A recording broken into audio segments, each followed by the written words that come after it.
The Kreg inline clamp makes it easy to hold workpieces of all shapes and sizes without the clamp getting in the way. The inline clamp does this with a low-profile design that applies pressure from the side rather than from overhead, so the clamp stays out of the way as you work. The inline clamp stays in place with a peg that fits into any 3/4 inch diameter hole. That makes the clamp a perfect companion to the Kreg Mobile Project Center and allows you to get more from any workbench that's equipped with 3/4 inch bench dog holes. Or you can drill 3/4 inch holes in any work surface to add the convenience of Kreg inline clamping. Using the inline clamp is easy. Simply turn the contoured easy-to-grip dial to move the pushrod and press the clamp shoe against your workpiece. That makes it easy to dial in the clamping pressure you need, up to 250 pounds of clamping force. The low-profile clamp shoe is just 1/2 inch thick, so it stays out of the way while you work.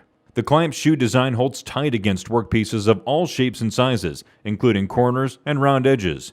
And because you can rotate the inline clamp, it's easy to direct that clamping pressure in whatever direction you need.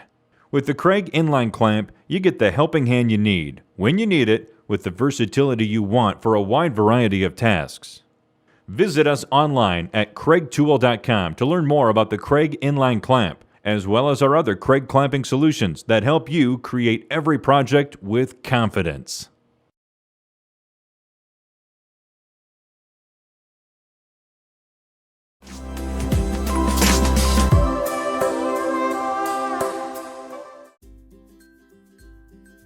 This is RYOBI's 18-volt ONE+ trim router. This battery-operated router is small, easy to maneuver, and can be used to create a decorative edge detail on all of your projects. Create a groove for joinery applications, and much more. The box comes with the bare tool and the wrench needed to install a bit. The tool works with any ONE+ battery and accepts bits with a 1/4 inch shank. At the top of the tool is an opening for the battery, an on-off switch, and a hand grip. The middle part of the tool consists of an adjustable collar that sets the depth of the bit. To move the collar, open the lock and press the lever. The side of the tool has a depth gauge. There's also a micro adjustment knob that can be used to raise or lower the bit in smaller increments. The lower part of the tool has what's called a collet that holds the bit and a clear base. It also has a LED light that illuminates when the tool is in the on position. Here are 5 quick tips to get started using this router. Number 1, safety. Always pull back long hair and remove loose clothing. Put on a dust mask, safety glasses, and ear protection. Always remove the battery when changing bits and clamp workpieces to a sturdy surface. Number 2, router bits. There are many bit types and sizes to choose from.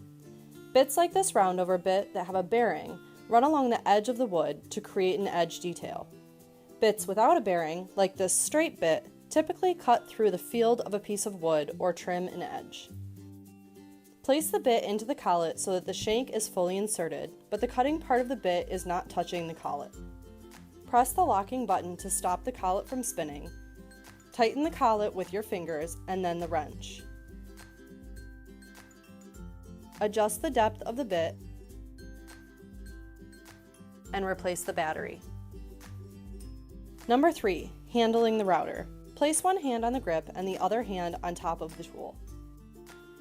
Face the opening away from you and the safety window towards you. Remove the hand on top of the router to press the on-off switch. Keep the router plate flat on the board and always let the bit get up to speed before beginning a cut. Number 4, feed direction. This router bit spins clockwise. Run this router left to right along an edge. If you're working around a board, it turns out to be a counterclockwise motion. Number 5, run a test. Before working on a finished piece, always run a quick test on a scrap piece of wood to test the depth of the bit. If you're cutting a deep groove, work down to the depth with several shallow passes. If you're working along the edge of a board, start the router just shy of the end to prevent the router from nicking the adjacent edge. And finish the cut with a straight follow-through motion. I hope these basics helped you get started using RYOBI's 18-volt ONE+ trim router. Thanks for watching.